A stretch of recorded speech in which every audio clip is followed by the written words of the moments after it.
Hello, everyone, and welcome back to the Peterson Institute for International Economics. I'm Adam Posen, the Institute's president, and it's my distinct pleasure today to bring together three colleagues from different perspectives on the issue of just-in-time fixing supply chain vulnerabilities.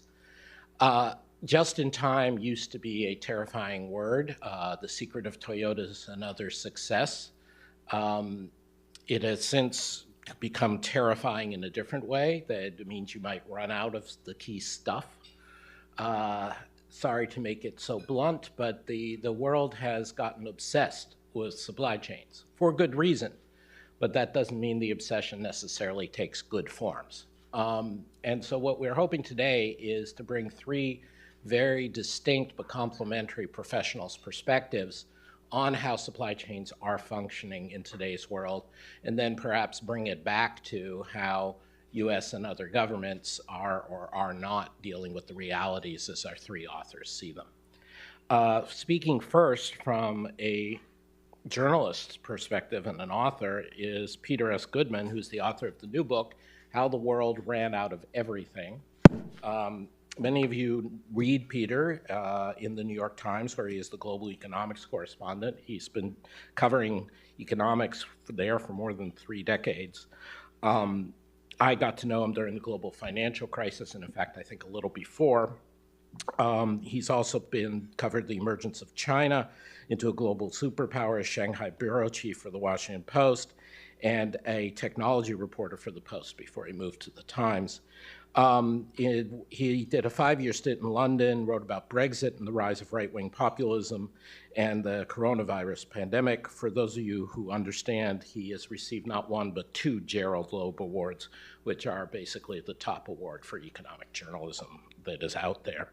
And so I will, for the second of 3 times, hold up the book, How the World Ran Out of Everything by Peter Goodman. We even have a discount code available on the website for those of you wise enough to watch this discussion. Following Peter's more than anecdotal, thoroughly reported perspective, we'll turn to something even more analytical by my colleague, Professor Mary Lovely. Mary Lovely is currently the Anthony M. Solomon Senior Fellow here at the Peterson Institute, one of our 5 endowed chairs. She also served in 2022 as the Carnegie Chair in U.S.-China Relations with the Kluge Center at the Library of Congress. Mary is at the center of a number of public debates. She is one of the few reality-based pro-globalization people who the U.S.-China Commission is willing to hear, and conducts a lot of educational outreach on behalf of the Institute and her own work with congressional staff and with leading reporters and educational institutions. She has been overseeing and directly co-authoring a number of works on supply chains and how they are on the move in the world of US-China conflict, and she'll be discussing some of her latest work. And then I'm very privileged to include a colleague from the private sector, Falan Yinug. Please forgive my mispronunciation of your last name, Falan. He is a seasoned policy expert. He's an economist and a semiconductor analyst, and he's currently director of government affairs at Qualcomm. As Falan and I were discussing, there's plenty of good reason for interest in semiconductors as example 1A of where supply chains are at the center of both commerce and politics. He continues to be a thought leader on policy strategy, economic analysis, and global technology. He's also a global fellow at the Woodrow Wilson International Center for Scholars. Prior to joining Qualcomm in 2021, Falan was Director of Industry Statistics and Economic Policy at the Semiconductor Industry Association. So we have 3 people who are very evidence-based, very thoughtful and analytical from 3 different complementary perspectives. I'm very excited about today's program, and I look forward to that bringing us together all to a better understanding of supply chains. How do we fix their vulnerabilities? So with that, Peter, over to you.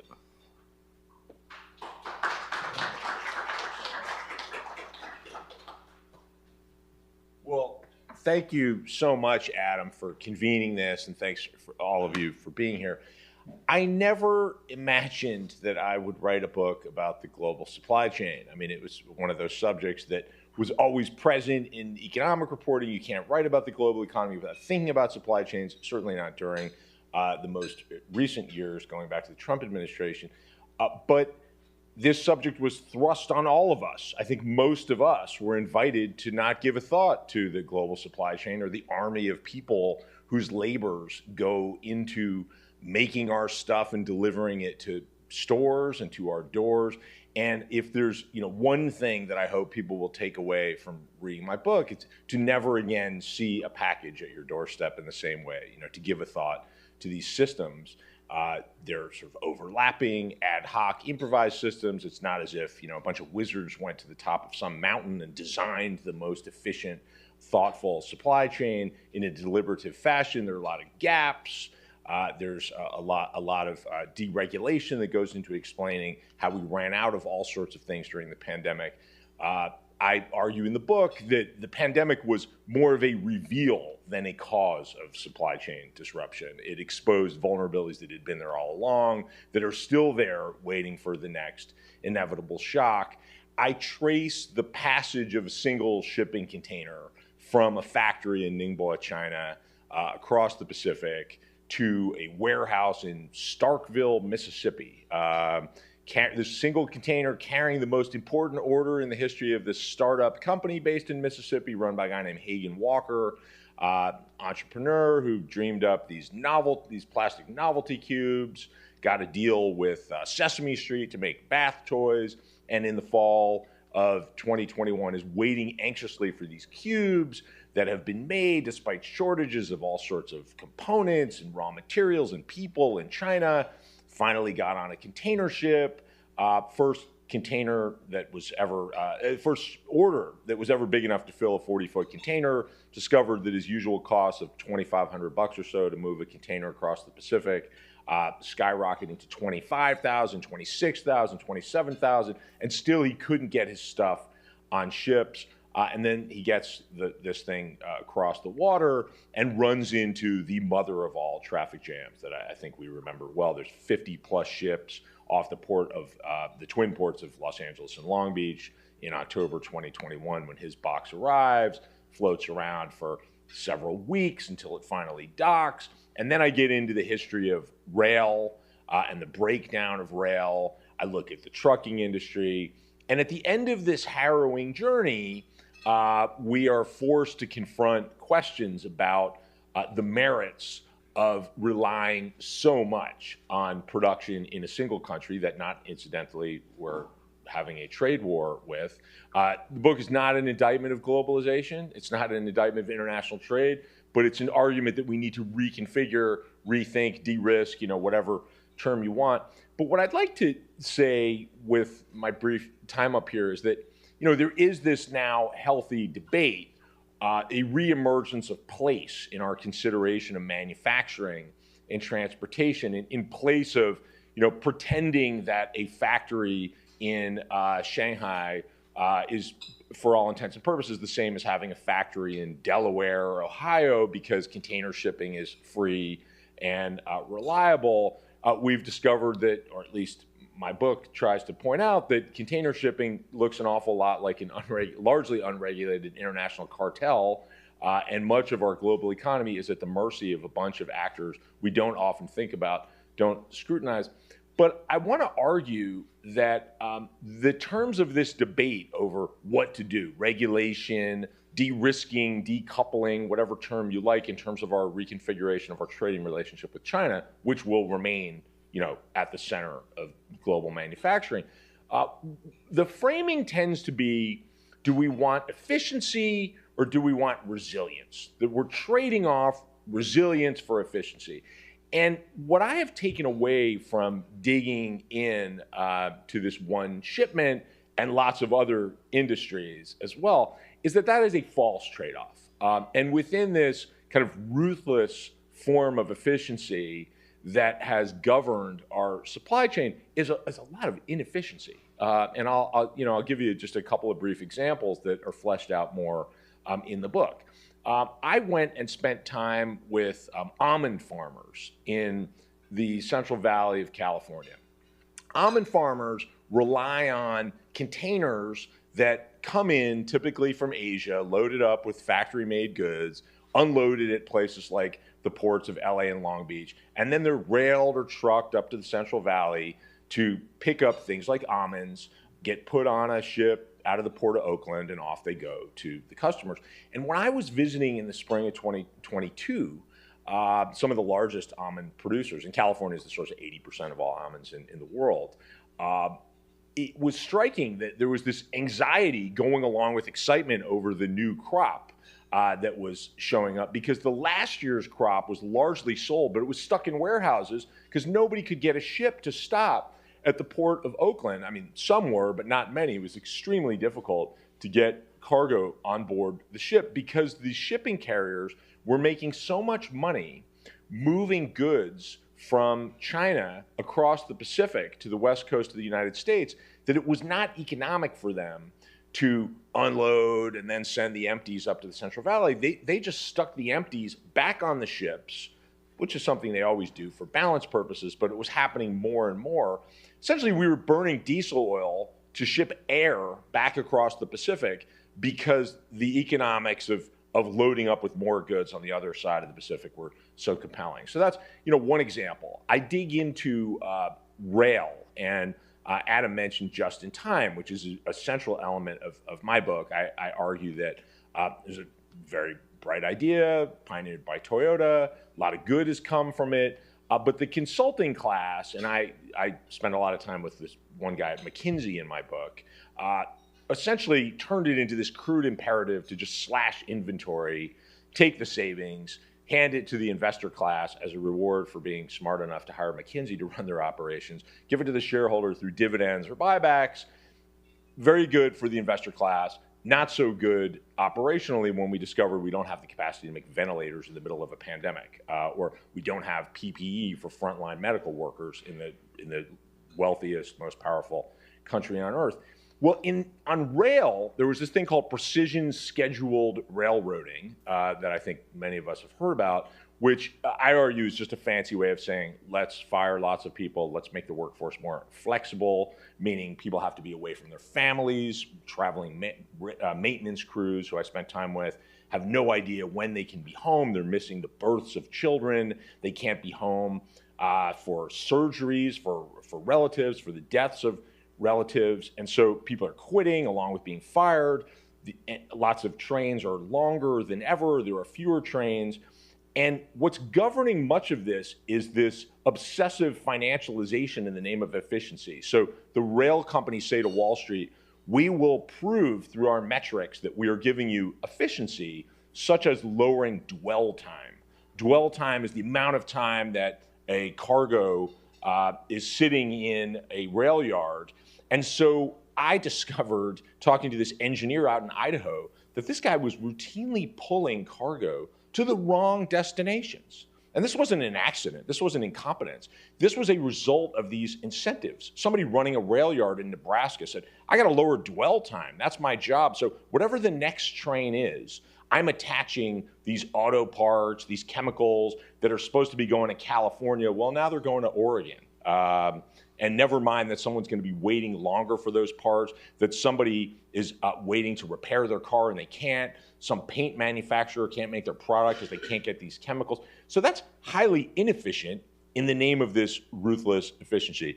My book's full of other stories like that, but I've run out of time. But I'll just leave you with this.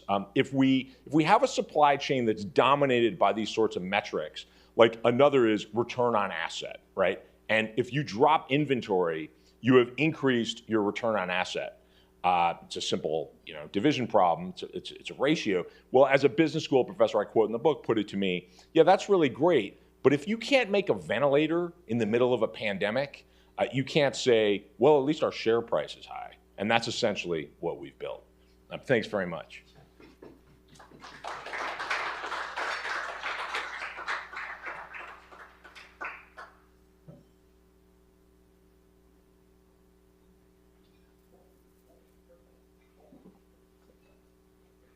Hi, thanks, Peter. So many interesting stories in the book. I'm going to talk about the hard realities of building supply resilience. And I don't focus so much on some of the domestic problems. I don't focus at all on some of the domestic problems that Peter just mentioned, like transportation. regulatory issues. Instead, I'm going to look at the trade data and see what's going on. So I think a question everybody asks is, did supply chains fail during the pandemic? And important to ask, in what ways? And of course, the next question, what strategies can we use to build resilience in supply chains? My colleague Chad Bound did some very interesting work during the pandemic. And one set of graphs that he produced looks at trade in personal protective equipment. This graph shows the concentration of PPP in China. Each bar relates to a different part of the world. The first horizontal bar there is for the EU, and it shows that 50% of the PPE that was imported by the EU came from China. 47% for the United States, 43% for the rest of the world. We could go on different, break PPP down into masks and shoes, et cetera, and we're going to see similar types of high concentration in China. Contrary to a lot of narrative that we hear, China did not place export controls on PPE, and it recovered its exports very quickly, because if we all recall, China was the first country to experience the COVID pandemic, but it rebounded very quickly at first, right? We know it came back later and had very destructive impact. But here you just see graphs for masks and respirators, protective garments, hospital gloves, face shields, goggles, and medical shoe covers, all of which were in very short supply in the United States. You can see the big decrease in Chinese exports as the pandemic hit China. This is perfectly to be expected. Any country that is experiencing a pandemic is going to see a surge in its own domestic demand, and supply will flow to its domestic hospitals and doctors. Very soon, however, supply popped up very high. Look at just in masks and respirators and protective garments. Not surprisingly, price also rose as customers around the world were suddenly frenzied to get their hands on these equipment. But trade came through. I think that's the important thing. Trade became a very important way for governments to respond to the sudden need for this type of protective equipment. There are other headline supply disruptions, and these would not be avoided by reshoring. So one of the common things we hear is we need to make it here. Peter said, why are we not making ventilators? Well, we can get into that in a minute, but the first question is, would all these crises be avoided by reshoring? A lot of people say, we need to make it here. And the answer is no. In fact, reshoring comes with its own set of risks because we don't know where the shocks are coming from. When they're domestic shocks, they may in fact, reshoring or having everything within your own boundaries may actually worsen the crisis. We were shown this very, very vividly with the baby formula crisis. You will probably all recall that American regulators stopped work at one of the major baby formula factories in the United States. It's a highly concentrated industry. And of course, massive shortages, especially with specialty formulas that parents with children with particular medical problems needed to feed their baby. Think about this. You're the president and suddenly moms are on, Good Morning America saying, I can't feed my baby. That's like a politician's nightmare, right? But could trade have helped? Well, unfortunately, we had a number of regulatory and marketing trade barriers, some caused by government regulations, some by the companies themselves who like to segment markets and keep price differentials that prevented factories in Europe, which ostensibly have similarly high sanitary standards, from providing. In fact, we all recall President Biden sent a Air Force plane over to get the baby formula for the moms. So again, just to bring home, reshoring is not the whole answer. There's lots of different shocks in the global economy. We just went through one that was terribly traumatic, but there's lots of ways we have to think about resilience. The auto chip crisis, again, another thing that has been we need those chips here. But in fact, it wasn't caused by a lack of chips. It was really caused by bad private sector forecasting and diversion of auto chip supply to electronics. It's not caused by a lack of advanced chip manufacturing in the United States or domestic production. Having said this doesn't mean that we don't have resilience problems. We do. The thing is to think about what possible types of shocks we might face, and now we're much more aware of the possibility of global pandemics, for example, and to try to tailor solutions to individual supply chains and individual threats. Just looking at the problems with personal protective equipment, Chad Bown, our former colleague, now chief economist for the Department of State, drew several interesting recommendations. First, he believed we should increase domestic supply. He believed in reshoring some of it, and in fact, this happened with the Defense Production Act, but also stockpiling where possible. Again, stockpiling is expensive. For many, it's not possible to stockpile everything because things mold, they age, they expire. Overall, he felt the United States should ensure a diverse portfolio of imports. This is basically what we talk about when we talk about import diversification. And it seems that when we think about concentration of production in the globe, that some weird things have happened, right? We've located all production of, or majority of the production of advanced chips on one little island in Asia. That doesn't seem right given how important they are to our economy, right? So diversification, he suggested we needed a new framework to define a proactive international policy coordination. Again, cooperation, coordination, something that's very much to be desired but hard to do in a world where countries seem likely that they want to slap tariffs on each other. We're more likely to have a trade war than international cooperation. So basically, what he's saying is that we could do a lot better than what we did in 2020, which was waiting too long to solve the crisis and then following by knee-jerk export restrictions or by finger pointing. We, in fact, need more trade, not less trade. We need smarter trade. How do we get that? Well, the first thing we have to do is we have to make choices. Guarding against supply chains is like buying insurance, and you don't buy insurance on everything. You buy insurance on the things that you feel you'd be most at risk if you lost. So an auto accident includes possibility somebody might sue you, so you guard yourself against that. Your house burning down. We can't do everything. Listening to people say we should reshore is, frankly, not getting past square one. Reshoring is going to raise the cost of goods. That is inevitable. It's going to decrease variety because we're going to see fewer imports, and it's going to reduce resilience in the face of domestic-based shocks. Diversification is needed, but we have to admit that this is going to cost money. We need new investment in new places. It's not going to be government money, but mandating that corporations do certain things costs money. It costs money for the consumers who will ultimately buy those goods. And people, I think our leaders, our politicians need to be upfront about that. It's going to be passed to taxpayers or consumers or shareholders. And stockpiles are costly. They're clearly not the only answer. So the key question we really have to begin to address, and I think we are beginning to address, is where do we need insurance and how best can we get it? So US policy is already altering supply chains that serve America. Most prominently, it is reducing direct linkages to China. I could do a whole separate talk on reshoring and friendshoring, and perhaps we'll get into that in the Q&A. But I just want to look today at whether we are being successful in moving our supply chains. The answer is basically yes. This graph shows a trend based on what we would have expected trade flows to be prior to the beginning of the trade war. And you can see that the yellow line, which is China, has basically never returned to trend, whereas trade with the rest of the world, the gray line, has. So we have fundamentally altered the path of our trading relationship with China. This slide shows that if all types of goods fell, those that were taxed at 25%, 10%, or not taxed, we now have a smaller bundle coming from China. So it suggests that it's not just the taxes that supply chains more generally are moving.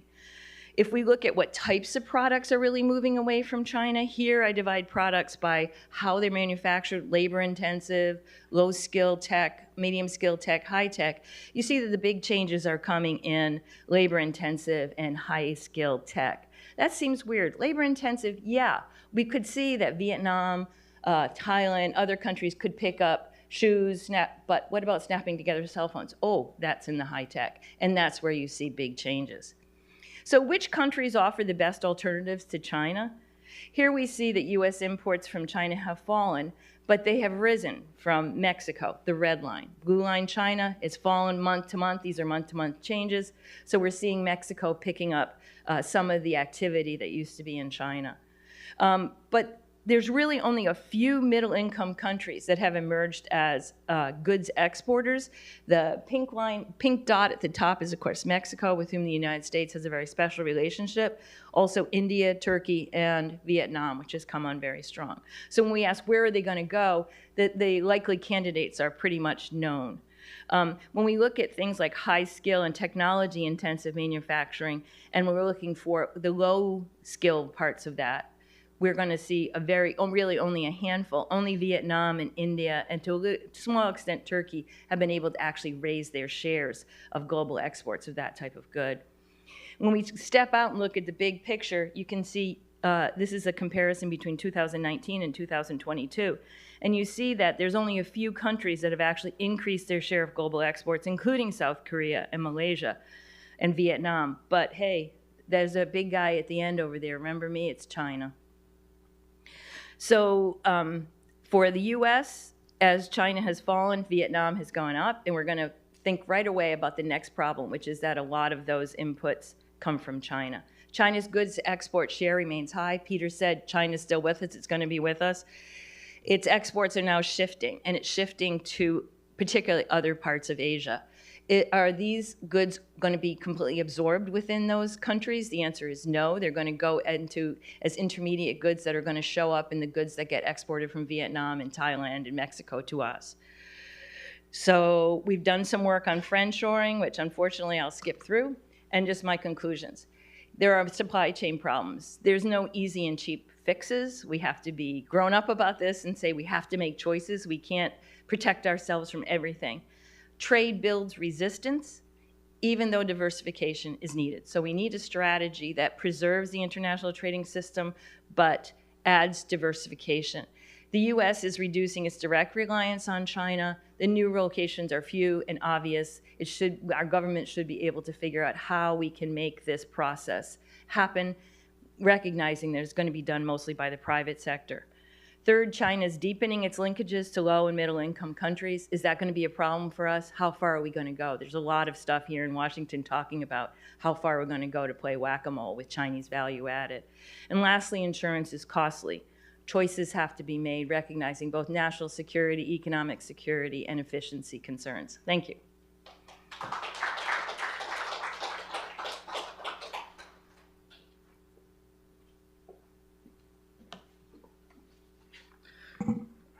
Thank you, everyone. Good morning. I want to say thank you especially to Adam and the Peterson Institute for inviting me to be part of this wonderful panel. Also, thank you for all the great work that you guys are doing on this topic and on tech policy in general. I think the most helpful thing that I can do in my opening remarks is to consider the three main questions we are addressing through the lens of the global semiconductor industry. One, how did semiconductor supply chains evolve? Two, why vulnerabilities emerged and remain? And three, what would a more resilient chip supply chain entail? So regarding question one, how did semiconductor supply chains evolve? The simple answer is they have evolved to become more global, more specialized, and more interdependent because of intense competition. That's it. As I like to remind people, semiconductors were invented in the United States in the 1950s. Silicon Valley is called Silicon Valley because that's where semiconductors were first created and produced. And for several years at the beginning of the industry, the market and the industry were both US-centric. US-based industry producing products for US consumption, mainly in the 1950s and early 60s by the US government. But during the 1970s and 80s, the industry and the market quickly evolved to become more global. Now this is the part of my presentation when I do a little show and tell, so please indulge me. Actual show and tell. So this right here is a finished semiconductor wafer. Now to get to this stage, you first must, one, design the semiconductor, and then two, manufacture or fabricate what's called, during the front-end fabrication process, this finished wafer. But of course, chip consumers such as PC makers or cell phone makers, this doesn't work for them, right? They need this to be basically chopped up into individual die, and then packaged and tested. And so this phase of production is called assembly, test, and package. And that's when you can sell a final downstream product, such as this one here, which is about the size of your thumbnail. This is the latest and greatest Snapdragon Qualcomm application processor to a downstream customer.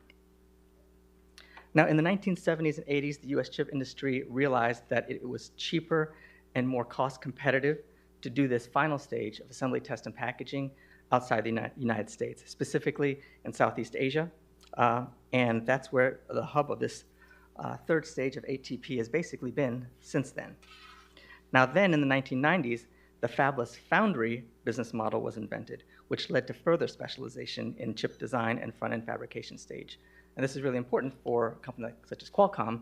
Qualcomm is a fabless semiconductor company. We actually don't own fabs. We don't actually manufacture anything. We have to rely, therefore we are interdependent on other downstream manufacturers to do our front-end fabrication, to basically make this wafer, and then to do the assembly, test, and package, to basically package the chip, test it, and then give it back to Qualcomm so that we can then sell it to a downstream customer. So what I like to say is that the semiconductor industry was global before globalization was really a thing.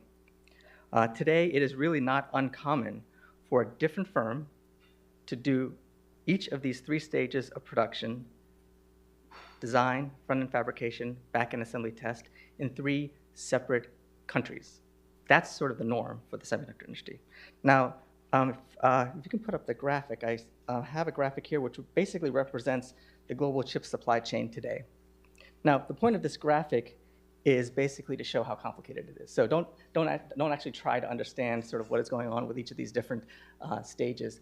Qualcomm represents basically just one of those, right? So we rely on manufacturers, we rely on back-end assembly, test, and package facilities to do our chip design, to do our chip production. They also rely on other companies, basically tools makers, suppliers of gases, materials. We also rely on equipment called EDA equipment to actually design the chip. So it's a very complicated and interdependent and global value chain for semiconductors. Now, to the second question, why vulnerabilities emerged and remain? Well, specialization and globalization are a double-edged sword.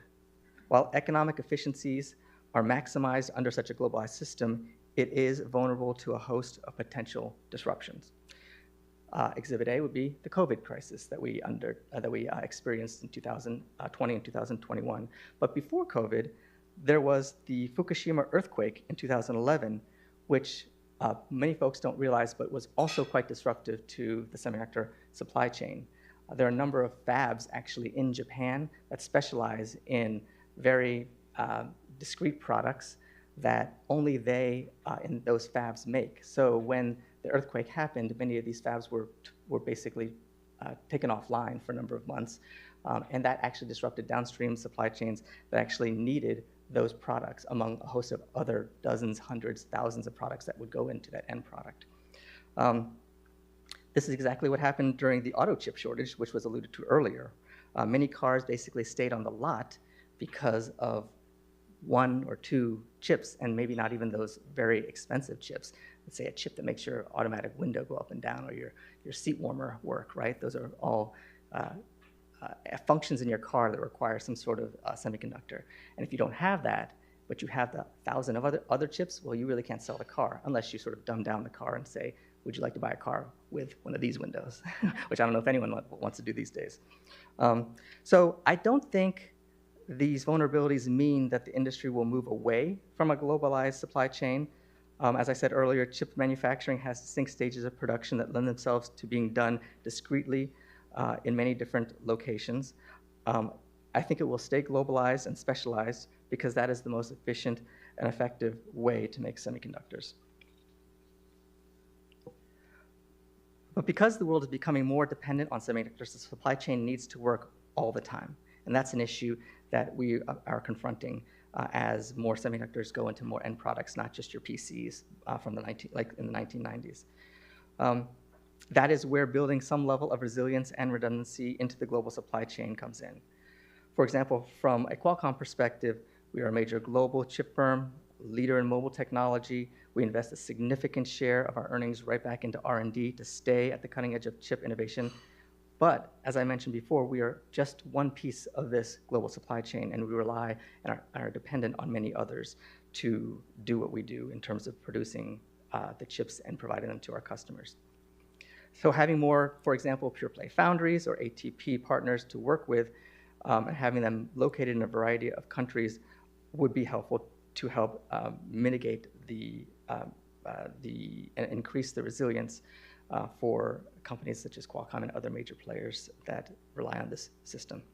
Now to the third and final question, what does building a more resilient supply chain entail for the semiconductor industry? Well, I think it starts with chip consumers changing habits and moving away from a just-in-time inventory system to a just-in-case system. I think that was one of the major lessons we learned from the global chip shortage, auto chip shortage during COVID.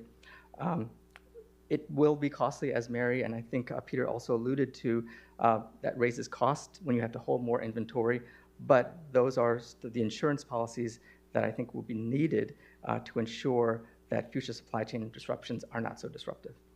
Second, governments will likely need to get more involved in creating economic incentives to build out parts of the supply chain where they believe vulnerabilities exist. I say this because building supply chain redundancy is often not the most economically efficient action, and therefore needs to attract more firm interest. That is, unless governments step in to address and make it more efficient in the marketplace. Take, for example, the assembly, test, and package activity that I mentioned at the very beginning. This is not something that has been done in the US for decades. About 4% of all ATP sales occur in the United States. Clearly this is a vulnerability, but it has moved abroad because of economic efficiencies and how chips are produced. In order to bring it back, there will need to be some sort of economic incentive or government intervention to help make it more efficient vis-a-vis competition abroad, or for companies who have done it abroad, US companies, to do it in the United States. And that's where the CHIPS Act and other global incentives can play a role. Finally, and most importantly, I think building resilience is also about building on strengths, not just addressing vulnerabilities. This slide, let me put up another slide here. This slide here from a recent report from SIA and the Boston Consulting Group shows the relative strengths and weaknesses as measured by share of value add of the global semiconductor supply chain stack by all the ecosystem activities in 8 major countries. So as you can see, all countries have their strengths and weaknesses. How countries decide to address supply chain vulnerabilities depends on the strategy of addressing weaknesses and building on strengths. Do you do one, or do you do the other, or do you do a combination of both? For the US, those strengths lie in the high value add parts of the supply chain, the blue parts at the very top. EDA, core IP, design for logic, discrete analog and optoelectronics, and memory. That's where Qualcomm sits in terms of designing semiconductors, and also in manufacturing equipment. So it makes sense to me, if I were a US policymaker, to build on the significant strengths that the US semiconductor industry already has, as well as also trying to address the weaknesses that you may see at the very bottom. I mentioned ATP, only 3% of global share done in the United States. Manufacturing also very low. So at the end of the day, in the semiconductor industry, global supply chains, I believe, are here to stay. The industry will remain globally interdependent. The question is, how can the industry remain global and specialized to achieve economic efficiencies in production that has kept prices low and allowed consumers to benefit from massive innovation literally being placed in the palm of their hands in the case of smartphones, while also building in insurance in the form of strategic supply chain redundancy determined in collaboration among industry and partner countries to weather periodic stresses in the system. Thank you.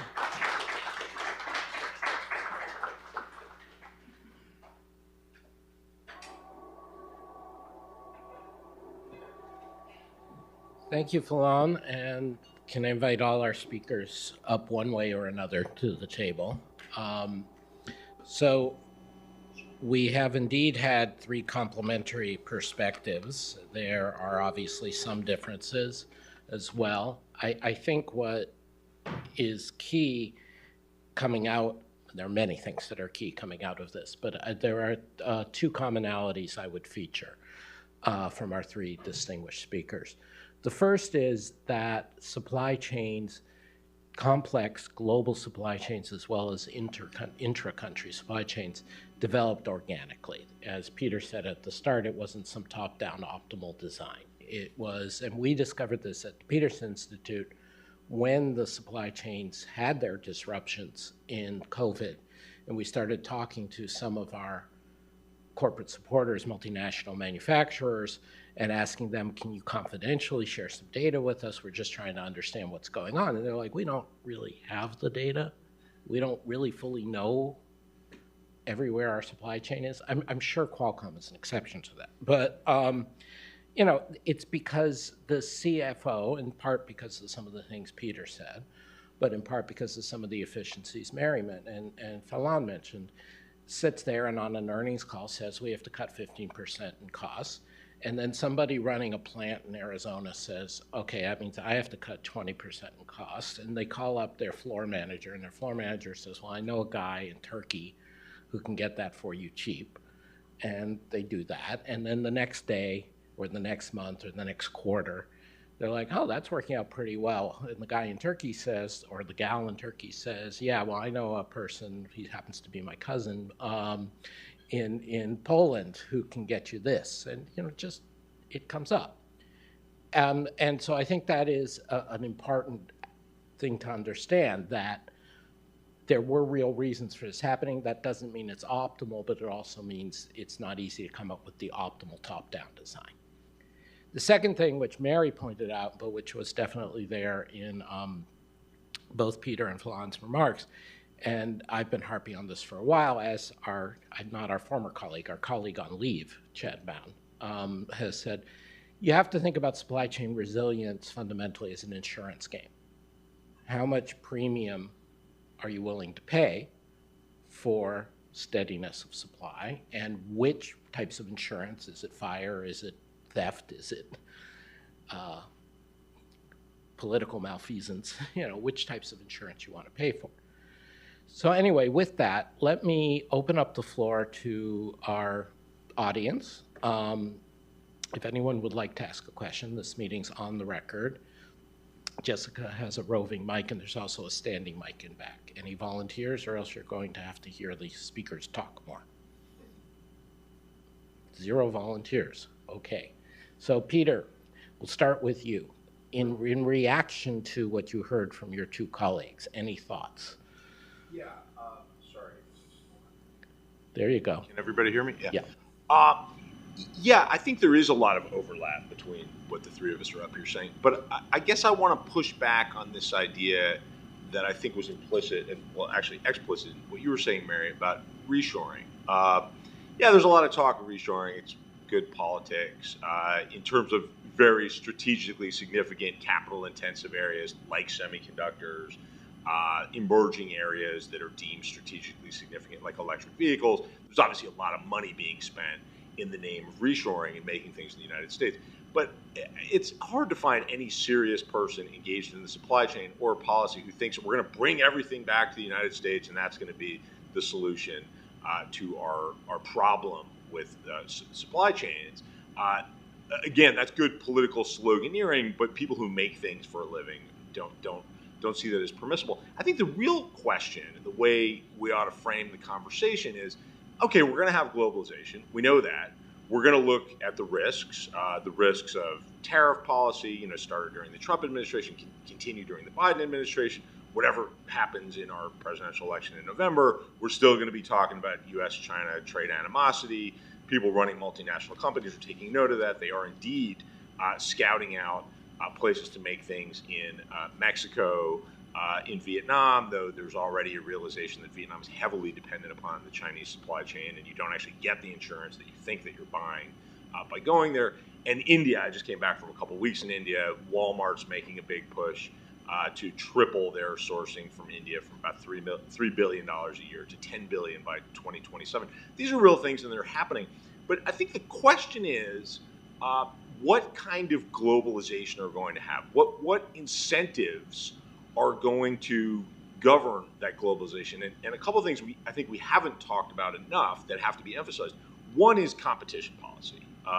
There is engineered scarcity in our supply chain, throughout our supply chain. I mean, the punchline, the unfunny punchline of my book is every chapter ends with, chaos, people can't get stuff by rail, importers are having to pay these outrageous fees and they're waiting for months for their stuff to come in by ship. And at the end of every chapter is the celebration of that transportation industry for record profits yet again. People can't buy ground beef, slaughterhouse workers are dying in plants, ranchers are going out of business selling their land because they don't have that many people to sell to. But somehow JBS Foods, the world's largest meat packer, tallies record profits yet again. So we have to deal with monopoly power and we have to deal with financialization, because if we simply count on Walmart, Target, Amazon to take the lessons of this supply chain disruption that we've lived through and plan accordingly, we got to ask ourselves, how much leeway do the people have within those companies and smaller companies to dilute this month's earnings in the name of greater resilience, to buy insurance, as Chad Bound would put it, to move production somewhere else when the inevitable shock comes. That may happen 5 years down the road, 10 years down the road. The person who decided to spend more money to move production somewhere else or build up inventory could well be out of the job. Whereas the executive who says, let's just keep relying on the lowest cost producer, let's not buy insurance, by the time the shock comes to reveal, not for the first time, because yes, there was Fukushima. First supply chain disruption story I ever wrote was in 1999, where there was an earthquake in Taiwan, and for the first time I heard, maybe we've overdone it with just in time, the person who says, let's just keep doing that because it's great for the quarter that's in front of us, well, they're gone, they're sleeping in a hammock on some beach, lifting a cocktail, and the rest of us are dealing with the costs. We've got to deal with monopoly power and financialization. Mary, Falan? Well, I certainly didn't suggest that we should just leave things as they are, which I know you know, Sure. but I want to make sure I say that. You mentioned that we are investing in semis and electric vehicle sector and new energy sector, and that no serious person thinks that we're going to be able to do this with everything. I would point out that one of our presidential candidates, former President Trump, has basically talked about enormous tariffs. So for him, trade is the problem. I don't know if you list him as a serious person or not, so maybe that makes your statement true if you put him in the other category. But I think people see that and they think, oh, we're going to have it here. I was interviewed yesterday for a television network that goes throughout the heartland of America. And they said, President Trump says, no income tax, tariffs, more jobs. Isn't that just great? And of course, we all know that just doesn't add up, right? We know there's lots of things wrong with that. But there is this tendency to see reshoring equals more jobs, equals great, than to think about what the cost is. And we know that the costs of these tariffs are going to be borne disproportionately by low and middle class people because they're based on consumption.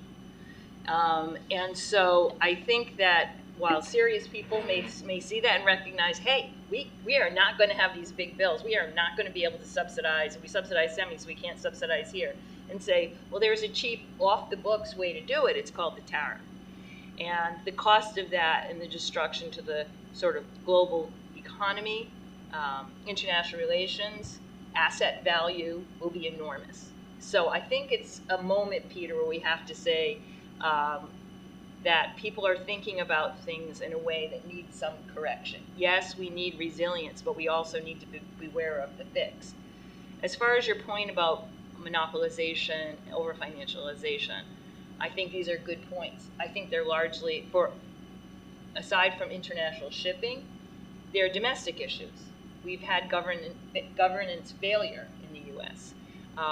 We are seeing some changes already. For example, I just had to cancel a flight, and I couldn't believe it. I got my money back like the next day. You know, there's a lot of things that have been anti-consumer in a sense, right? And those consumers, as you pointed out, might be the small electric boat manufacturer in the middle of the country who's waiting for this electric motor to come. So, you know, she can put it in the boat and ship it to somebody up in Minnesota. So we do need some protections, and we're beginning to get them, I think. But I think we have to make sure that we focus on the right things. And the easy things, it's the other guy. Tariffs are going to solve it. It's going to be like some kind of magic. It's just bad thinking, and we need to say that emperor has no clothes. Falan, did you want to come in on any of this? Sure. Can you hear me? Yep. Great. Well, I essentially, I think, agree with you, Peter, that I think we're talking about what type of globalization we have, especially when it comes to the semiconductor industry. You know, certainly the CHIPS Act was historic, but I don't think people, I think, shouldn't think of it as trying to bring the whole semiconductor industry back to the United States the way it was in the 1950s. That's not going to happen. I think it needs the policymakers and in specific the administration needs to think about, again, vulnerabilities, where it can figure out how to best maximize investing in the U.S. to address those vulnerabilities, but also to try to keep in mind what I mentioned also about trying to run faster in terms of where the U.S. already has a very strong leadership position in terms of innovation. That's the other word I like to sort of use to balance what's going on here. There's efforts to build resilience, but also efforts to maintain innovation leadership, and I think both should be done with this opportunity. One thing, too, that I think is really important to understand as it relates to the semiconductor industry, I imagine many other supply chains, it takes a very long time to do this. And I think that's something during the during the COVID auto chip shortage, folks just didn't realize. For a company like Qualcomm, we have to put in our orders with our manufacturers basically 6 months before we get the product. So we need to know where the market's going to go in 6 months. It takes a long time to make a semiconductor, and it's very difficult and highly innovative. So that takes a long time, and also just to build a fab. I mean, we've seen over the past year many announcements of fab projects being announced in the United States. You got to remember, those aren't actually going to be producing chips for another 3 years. This is an extremely complicated type of manufacturing facility to build and equip. I like to say, for folks in the DC audience, that one high-end logic fab costs about $40 billion to build and operate for 10 years. That's the equivalent of two cutting-edge U.S. carriers, military boats. So this is not cheap stuff, right? And it takes a long time. So policymakers, I think, have to have that timeline in mind when they're thinking about incentivizing, redistributing the supply chain. Peter, if you can be very brief. Sure. $40 billion is a lot of money. It's also about what Intel spent on share buybacks and dividends in the 6 years leading up to this crisis. Part of why we ran out of chips, it's true, we had the capacity to build them, but we didn't build them because financialization drove the kind of just-in-time production that we had. That's why the orders were slashed so dramatically. The Toyota production system was about taking care of suppliers. What we saw in the pandemic was suppliers basically got abandoned. And then when we actually needed the stuff the suppliers were making, we fretted over the fact that they weren't in a position to do it. We have a question at the back mic. Thank you. Joe Gagnon, Senior Fellow here at Peterson. I have a question maybe somewhat from left field. I've enjoyed this discussion.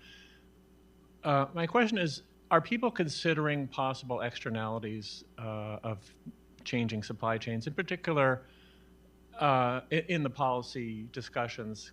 It wasn't mentioned, but if we have friendshoring to Mexico or Western Hemisphere more broadly, does that increase growth, incomes, jobs in those countries in a way that would affect the migration crisis that people see at the U.S. border? Would that be a benefit that isn't being discussed, or is this just too small to make any difference in terms of migration patterns in the Western Hemisphere? Well, I'll let our supply chain experts who may know or may not know much about migration answer, but I will just advertise that a week from tomorrow, on Wednesday the 26th, in this room, we will be holding an event on migration restrictions in the U.S. economy, featuring Michael Clemens, Jonathan Portis, and Warwick McKibben. But anyway, having now bought my panelists a little bit of time, any of you want to respond? Thanks, Joe, for the question. I think we're seeing a lot of low middle income countries raising their hand to say, we want this production. They don't want to have to choose between the US and China. They don't want to see more trade war, but they do want to get a piece of this pie because it has helped them grow. And of course, that does help to create jobs within the country of origin. The US, for its part, wants to see those supply chains grow in a way that raises up standards in those countries for labor and environmental in particular, but also decarbonization.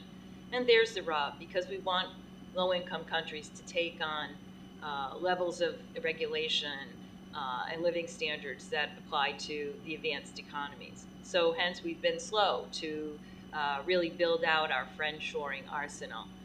We also in the U.S., I think, have let's say, unwillingness right now to sign new trade agreements. Trade agreements, the U.S. already has low tariffs. Trade agreements do give multinationals some confidence that tariffs won't be put up and down willy-nilly, which was never usually a risk before, but now clearly is. So there's a number of ways in which the U.S. has slowed down the process, I think, nevertheless has the right goals, which is to diversify this and make sure that it is helpful for the countries that receive the new activity. Just echoing that this concept of thinking about externalities is very helpful. In addition to migration, and I think there is evidence, that most people are coming from Central America and Mexico not to live the American dream, but to live the Mexican or Central American dream. And if there are opportunities at home, they're gonna go home. But I also think it's important to remember that when we bring in finished goods from Mexico, the value add data is very clear that something like 40% of the value of those products made in the United States by U.S. labor. The counterpart number for China is about 3%. And of course, Chinese state policy is now directed at driving that number as close to zero as possible. So trade between the U.S. and Mexico, if conducted with proper rules of origin and labor standards and environmental standards, are a significant part of the conversation. But it can certainly be very beneficial to people on both sides of the board. I would just mention, I would answer the question in terms of what a fab or what an investment does in a foreign country, but also in the United States. So, I like to say there's no such thing as a pop-up fab. Right? These fabs are built, they're basically going to be in a community or in a state for decades. There's so much investment in doing this. And there are a lot of indirect jobs that are created through building a fab. You need from cleaners to clean the fab suits to, of course, the tools makers. So there's a lot of indirect jobs. I think the number is about 5.7 indirect jobs for every one job created, semiconductor worker, which is pretty high when it comes to indirect jobs created.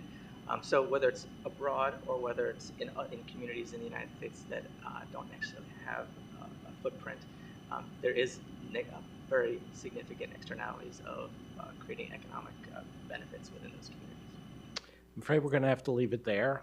Let this be a lesson to all our audience members when I first ask for questions, stand up. With that, please join me in thanking Falan Yinug of Qualcomm, Director of Government Affairs at Qualcomm, Mary Lovely, pardon me, Anthony M. Solomon, Senior Fellow here at the Peterson Institute, and Peter Goodman of the New York Times and author of How the World Ran Out of Everything. Thank you very much. Thank you.